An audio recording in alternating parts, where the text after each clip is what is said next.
G'day guys, and welcome to framing of the GASGAS. I'm going to do a major overhaul on pretty much everything. Didn't really want to bore you with this afternoon's activities, pretty much just pulled the subframe off. She's sitting over there. Been having some trouble with my wiring loom, so I've got a new one of those ordered. Have pulled the carby out.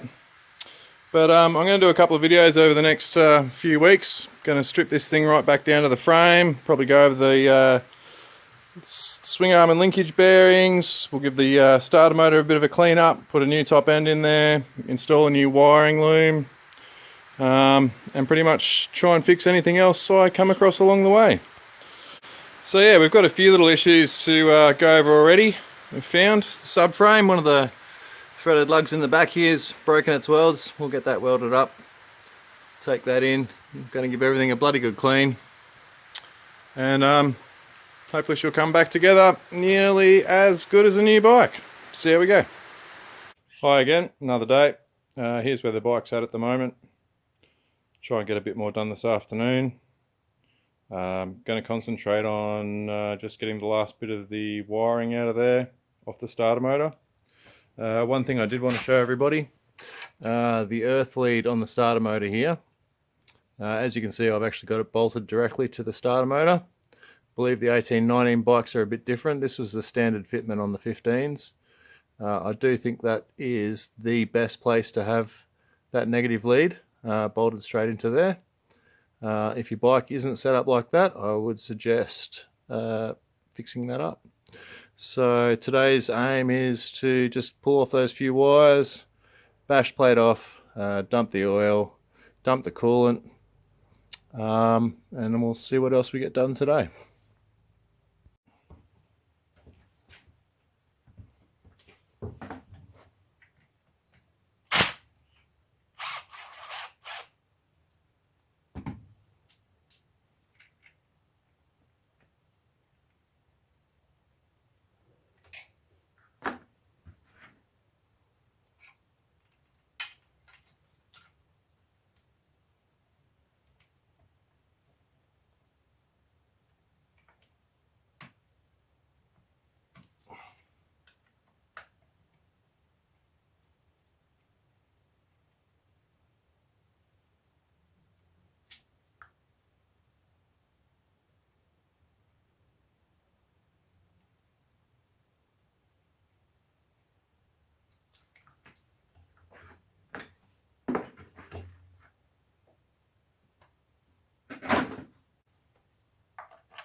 Nope, it's not gonna fit.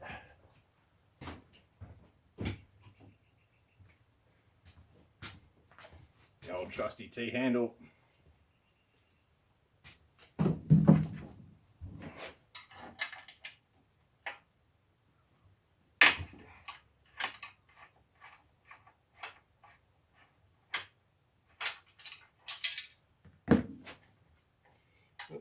Drop the washer down in there somewhere. Hold that when we get to it.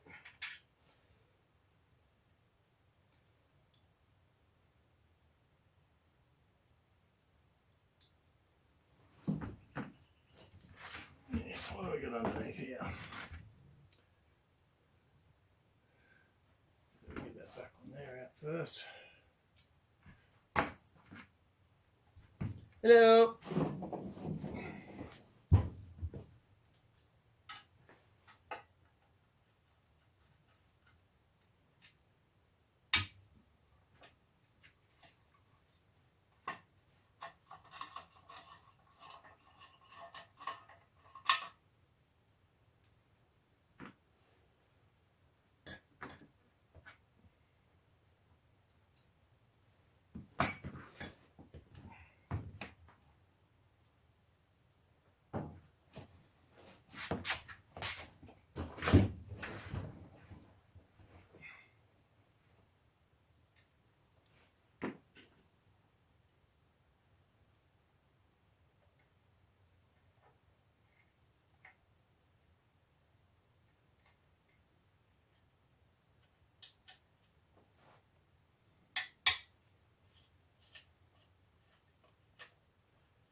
One thing with all these silly little hex head things, if there's any dirt in there, clean them out first. I don't know how many of these things I've stripped. I really actually don't like them, but I usually just get a little bit of a pokey thing and give them a bit of a clean out. That other one down there is a bit dirty, so we'll do that now.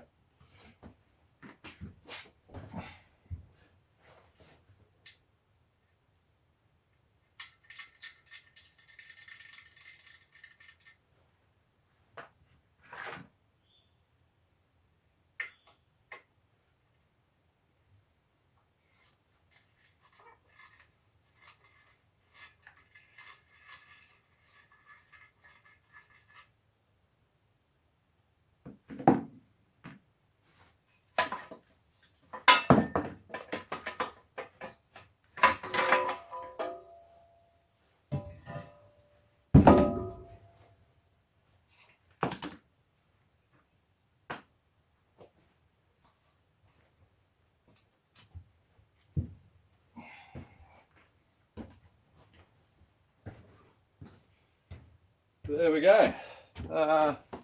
Carapax bash plate, holding up very well. Probably should have cleaned everything a bit better, but anyway, we'll do that as we're going along. Good bit of kit this. One thing I did do is just make up this little mounting plate here. It's just got a couple of nut inserts into some aluminium. I found that pretty much the only way I could get this thing to mount up really well. Anyway, we'll carry on.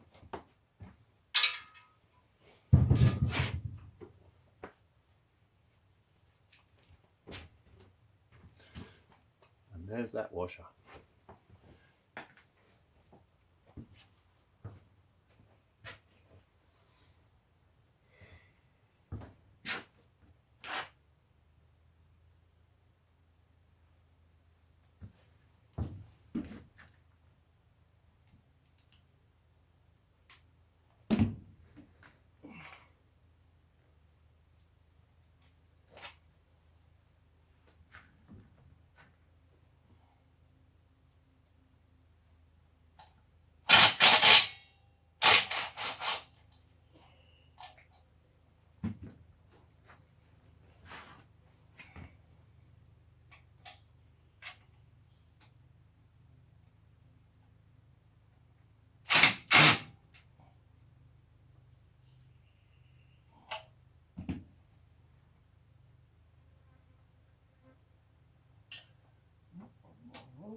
This is one of my little special tools, just a homemade spring puller, just a bit of wire sharpened to a point with a nice little kink in there. Use that to pull the exhaust off.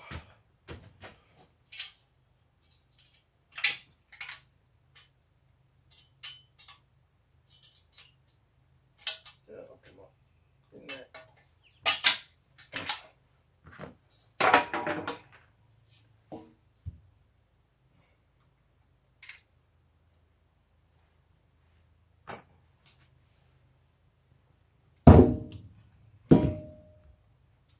I think I've mentioned this previously. I like to keep all the caps off my aerosol cans. I think these are really good for just putting the various bolts and stuff in. That way you can keep the bolts for different parts of the bike all together and not get things too messed up. So handy little tip there. Rightio, ready to dump the oil. One thing that should be noted, generally if you're doing an oil change, it's very wise to take the bike for a bit of a run, warm everything up before you dump the oil, for a couple of reasons. One, it makes the oil a bit thinner, but more importantly, it'll actually whip up all the dirt inside the engine and suspend that back in the oil. So when you dump the oil, you'll take out any debris or grime or whatever else, and you'll get a much cleaner oil change than if you don't do that. Unfortunately, this bike's been sitting here for a little bit, and I don't have the opportunity to run it, as you can see. So we'll be doing a cold oil change today. Not ideal, but if you do have the opportunity, make sure you run your engine a little bit before you do an oil change. Anyway, I'm just going to go ahead and dump the oil now. Bit of a messy job. You probably should wear gloves doing it, but yeah, anyway.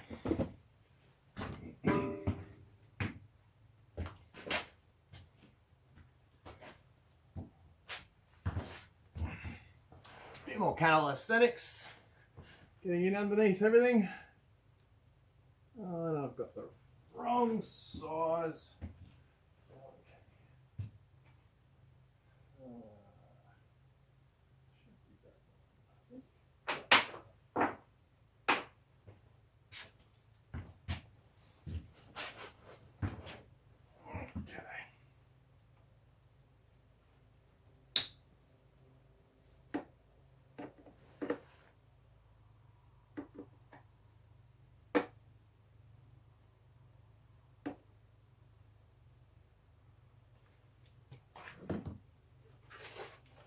And oh, there we go.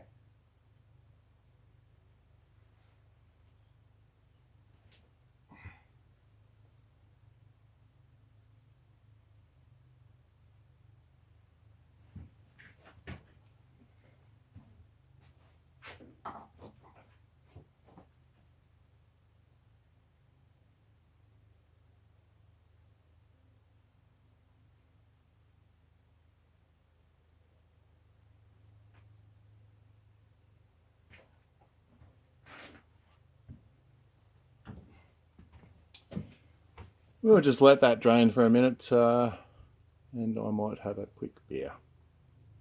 Okay, oil's drained. I did put the sun plug back in there just to stop any leftover oil coming out.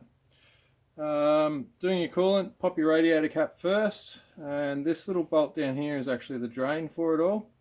It has a fibre washer on the back of it, so don't do that up too tight when you put it back in. And again, this can be a messy operation, so let's see how much of a mess I can make today. And get ready for the squirt.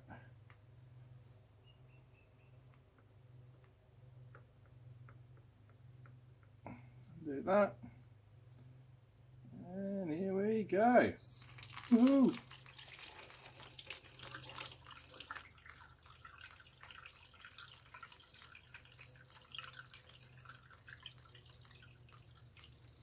There's around about 1 litre in these cooling systems, so make sure you've got a container that's going to hold all that. And to start off with, it does come out at a great rate of knots, as you can see.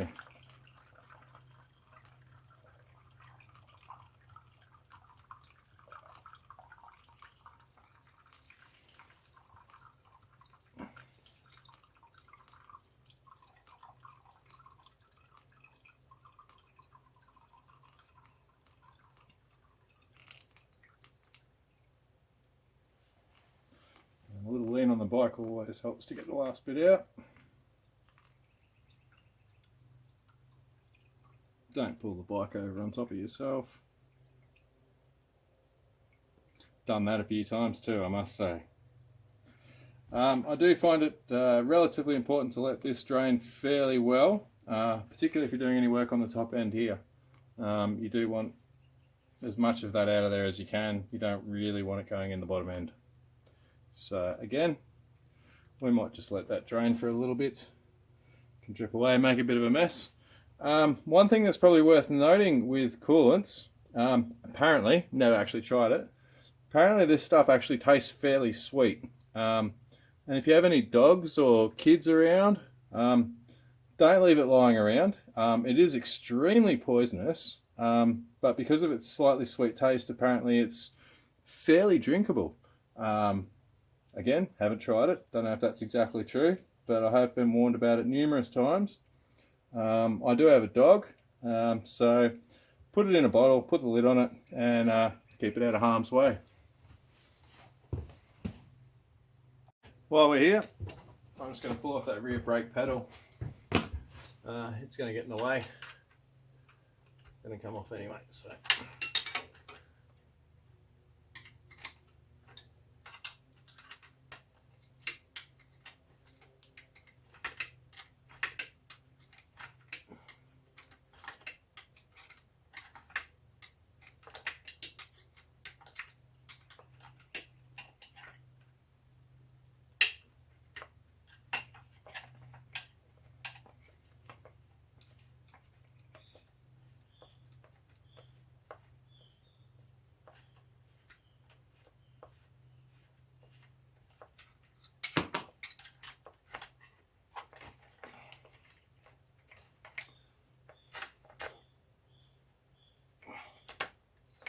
And we do have a spring in there as well. Get that frame guard out of the way so you can see what's going on.